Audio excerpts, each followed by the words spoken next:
بسم اللہ الرحمن الرحیم۔ میں ارشد کندی۔ آج ایک غدار وطن نے کوئٹہ میں کھڑے ہو کر آزاد بلوچستان کا نعرہ لگایا اور پلیٹ فارم استعمال ہوا APDM کا، جس کا بیانیہ تھا کہ ہم نے اس حکومت کو چلتا کرنا ہے اور پاکستان میں فری اینڈ فیئر الیکشن کا انعقاد چاہیے۔ شروع میں ان لوگوں نے پاکستان آرمی کے اگینسٹ تقاریر کی تو کچھ سمجھ میں آنا شروع ہو گیا تھا، لیکن آج تو بلی تھیلے سے باہر ہی آ گئی۔ ان کا تعارف تو ذرا دیکھیے: پشتون تحفظ movement, pro Afghanistan, anti Pakistan army, anti Pakistan state. یہ جو دہشت گردی ہے، اس کے پیچھے وردی ہے آرمی کو بدنام کرنا۔ مولانا فضل الرحمان، الحمدللہ ہم پاکستان بنانے کے گناہ میں شامل نہیں ہوئے۔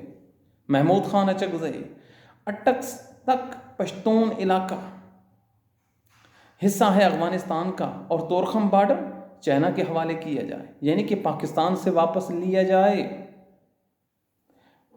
پاکستان پیپلز پارٹی 1971، ادھر ہم ادھر تم، میاں محمد نواز شریف انڈین کہہ رہے ہیں کہ ہم نے اس پہ بڑی انویسٹمنٹ کی ہے، اور وہ شخص بار بار پاکستان آرمی کو ہدف تنقید بنا رہا ہے، اس کے اگینسٹ نفرت پیدا کی جا رہی ہے۔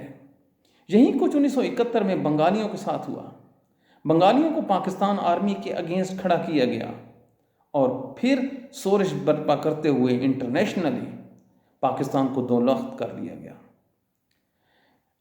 اب یہ لوگ کیا چاہتے ہیں؟ ان کا بیانیہ کیا ہے؟ ان کا بیانیہ صرف اور صرف پاکستان کو توڑنا ہے۔ کدھر گئے وہ محب وطن لوگ؟ کدھر گئے وہ لوگ جو پاکستان سے محبت کرتے ہیں؟ کیوں نہیں کھڑے ہوتے؟ آج اس مولوی کو شٹ اپ کال کیوں نہیں دی گئی؟ کیوں اب تک گرفتار نہیں ہوا؟ یہ سب کچھ اس پاکستان کے خلاف ہے۔ خدا کے لیے ان لوگوں کے مقاصد کو سمجھیے۔ یہ لوگ ہم سے ہمارا وطن چھیننا چاہتے ہیں، ان کے ارادے کچھ اور ہیں۔ آج اللہ نے ان کو ایکسپوز کر دیا ہے اور ہم پہ ذمہ داری ڈال دی ہے کہ ہم اپنے ملک کو بچانے کے لیے کس حد تک جاتے ہیں۔ شکریہ۔